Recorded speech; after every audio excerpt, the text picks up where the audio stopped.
राधे राधे।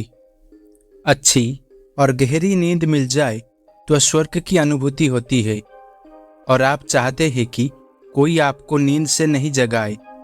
यही स्थिति थी उस व्यक्ति की जो अपना परिवार खोकर दुख में ऐसा सोया कि युग गुजर गए और उन्हें पता ही नहीं चला, और जब नींद खुली तो जगाने वालों को कर दिया जलाकर भस्म। यही कहानी है राजा मुचकुंद की। भागवत पुराण में इनकी कथा का उल्लेख मिलता है। तो चलिए जानते हैं इस कथा के बारे में।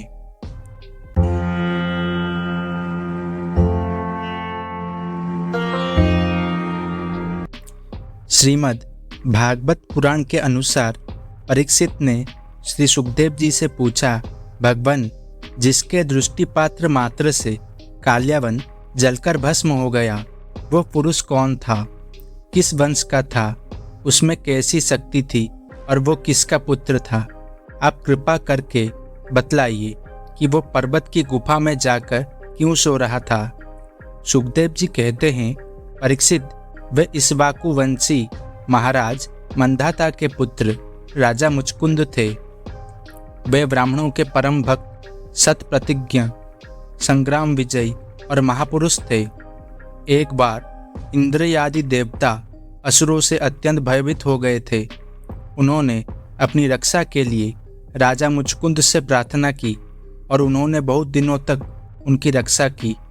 जब बहुत दिनों के बाद देवताओं को सेनापति के रूप में स्वामी कार्तिकेय मिल गए, तब उन लोगों ने राजा मुचकुंद से कहा, राजन, आपने हम लोगों की रक्षा के लिए बहुत श्रम और कष्ट उठाया है, अब आप विश्राम कीजिए। वीर शिरोमणे, आपने हमारी रक्षा के लिए मनुष्य लोक का अपना अकंटक राज्य छोड़ दिया और जीवन की अभिलाषाएं तथा भोगों की भी परित्याग कर दिया। अब आपके पुत्र, रानियां, बंधु बांधव तथा आपके समय की प्रजा में से कोई नहीं रहा है। सबके सब काल के गाल में चले गए। काल समस्त बलवानों से भी बलवान है। वो स्वयं परम समर्थ, अविनाशी और भगवत स्वरूप है। जैसे ग्वाले पशुओं को अपने बस में रखते हैं, वैसे ही वो खेल में प्रजा को अपने अधीन रखता है। राजन, आपका कल्याण हो। आपकी जो इच्छा हो हमसे मांग लीजिए। हम कैवल्य मोक्ष के अतिरिक्त आपको सब कुछ दे सकते हैं, क्योंकि कैवल्य मोक्ष देने की सामर्थ्य तो केवल अविनाशी भगवान विष्णु में ही है। परम यशस्वी राजा मुचकुंद ने देवताओं के इस प्रकार कहने पर उनकी वंदना की और बहुत थके होने के कारण निद्रा का ही वर मांगा तथा उनसे वर पाकर वे नींद से भरकर पर्वत की गुफा में जा सोए। उस समय देवताओं ने कहा दिया था कि राजन, सोते समय यदि आपको कोई मूर्ख बीच में जगा देगा तो वो आपकी दृष्टि पड़ते ही उसी क्षण भस्म हो जाएगा। उसके बाद महाराज मुचकुंद भारतवर्ष में आकर एक गुफा में सो गए। सोते सोते उन्हें कई युग बीत गए। द्वापर आ गया। भगवान ने यदुवंश में अवतार लिया। उसी समय काल्यावन ने मथुरा को घेर लिया। उसे मरवाने की नियत से और महाराज मुचकुंद पर कृपा करने की इच्छा से भगवान श्री कृष्ण काल्यावन के सामने से छिपकर भागे। भागते भागते भगवान उस गुफा में घुसकर छिप गए जहां महाराज मुचकुंद सो रहे थे।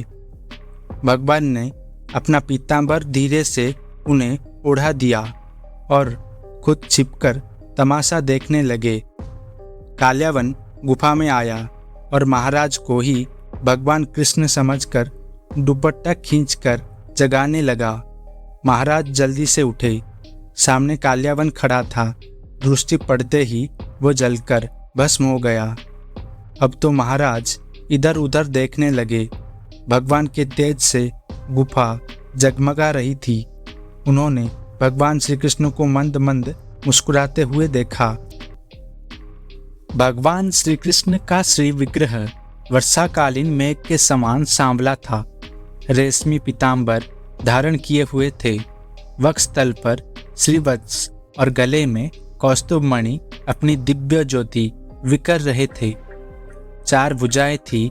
वैजयंती माला अलग ही घुटनों तक लटक रही थी। राजा मुचकुंद यद्यपि बड़े बुद्धिमान और धीर पुरुष थे, फिर भी भगवान की यह दिव्य ज्योतिर्मयी मूर्ति देखकर कुछ चकित हो गए। राजा ने तनिक संकित होकर पूछा, आप कौन है?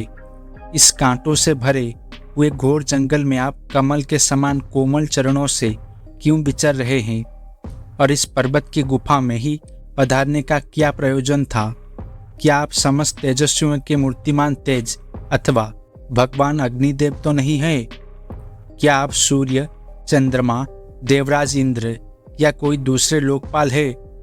मैं तो ऐसा समझता हूँ कि आप देवताओं के आराध्य देव ब्रह्मा, विष्णु तथा शंकर, इन तीनों में से पुरुषोत्तम भगवान नारायण ही है। क्योंकि जैसे श्रेष्ठ दीपक अंधेरे को दूर कर देता है, वैसे ही आप अपनी आंगी कांति से इस गुफा का अंधेरा भगा रहे हैं। पुरुषश्रेष्ठ, यदि आपको रुचे तो हमें अपना जन्म, कर्म और गोत्र बतलाइए, क्योंकि हम सच्चे हृदय से उसे सुनने के इच्छुक हैं। जब राजा मुचकुंद ने इस प्रकार कहा, तब समस्त प्राणियों के जीवन दाता भगवान श्री कृष्ण ने हंसते हुए मेघवाणी के समान गंभीर वाणी से कहा, प्रिय मुचकुंद, मेरे हजारों जन्म, कर्म और नाम है। वे अनंत है, इसीलिए मैं भी उसकी गिनती करके नहीं बतला सकता। यह संभव है कि कोई पुरुष अपने अनेक जन्मों में पृथ्वी के छोटे छोटे वायु कणों को भी गिनती कर डाले, परंतु मेरे जन्म, गुण, कर्म और नामों का कोई भी कभी किसी प्रकार नहीं गिन सकता। दोस्तों, वीडियो में आगे बढ़ने से पहले कृपया हमारे वीडियो को लाइक करके इस चैनल को सब्सक्राइब कर दीजिए। इससे हमारा मनोबल बढ़ेगा और आपके लिए ऐसे ही वीडियोस बनाने के लिए हमारा प्रयास जारी रहेगा। तो चलिए अब आते हैं कहानी में।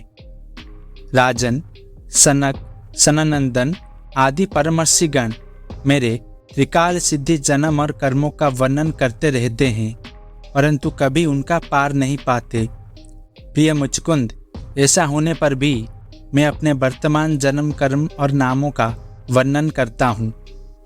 सुनो, पहले ब्रह्मा जी ने मुझे धर्म की रक्षा और पृथ्वी के भार बने हुए असुरों का संहार करने के लिए प्रार्थना की थी। उन्हीं की प्रार्थना से मैंने यदुवंश में वसुदेव जी के यहाँ अवतार ग्रहण किया है। अब मैं वसुदेव जी का पुत्र हूँ, इसीलिए लोग मुझे वासुदेव कहते हैं। अब तक मैं कालनेमी असुर का, जो कंस के रूप में पैदा हुआ था, तथा प्रलंब आदि अनेक साधुद्रोही असुरों का संहार कर चुका हूँ। राजन, यह काल्यावन था जो मेरे ही प्रेरणा से तुम्हारी तीक्ष्ण दृष्टि पड़ते ही भस्म हो गया। वही मैं तुम पर कृपा करने के लिए ही इस गुफा में आया हूँ। तुमने पहले ही मेरी बहुत आराधना की है और मैं हूँ भक्त वत्सल। इसीलिए राजर्षे, तुम्हारी जो अभिलाषा हो मुझसे मांग लो। मैं तुम्हारी सारी लालसा अभिलाषाएं पूर्ण कर दूंगा। जो पुरुष मेरी शरण में आ जाता है, उसके लिए फिर ऐसा कोई वस्तु नहीं रह जाती जिसके लिए वो शोक करे।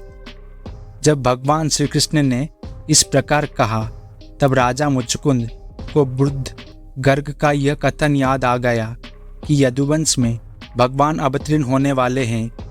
वे जान गए कि ये स्वयं भगवान नारायण है। आनंद से भरकर उन्होंने भगवान के चरणों में प्रणाम किया और इस प्रकार स्तुति की।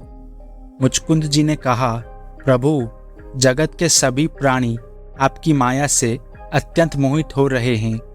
अभी आपसे विमुख होकर अनर्थ में ही फंसे रहते हैं और आपका भजन नहीं करते। वे सुख के लिए घर गृहस्थी के इन झंझटों में फंसे जाते हैं जो सारे दुखों के मूल स्रोत है।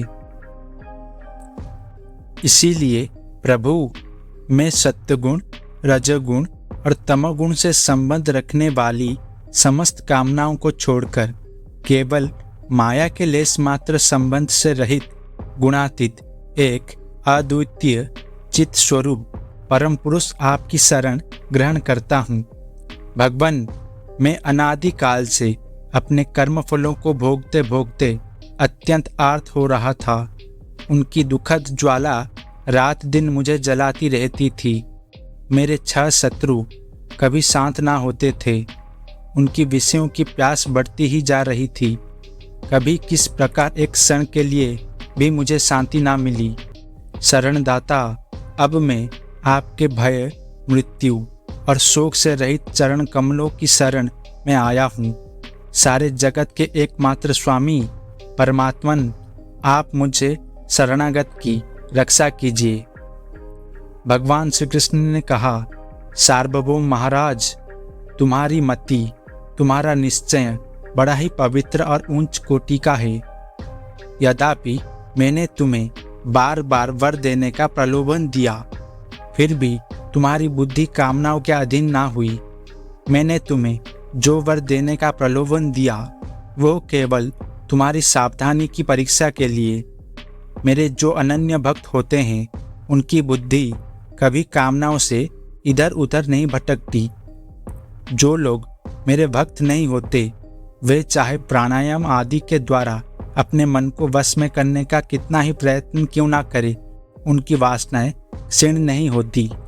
तुम अपने मन और सारे मनोभावों को मुझे समर्पित कर दो, मुझ में लगा दो और फिर स्वच्छंद रूप से पृथ्वी पर विचरण करो। मुझ में तुम्हारी विषय वासना शून्य निर्मल भक्ति सदा बनी रहेगी।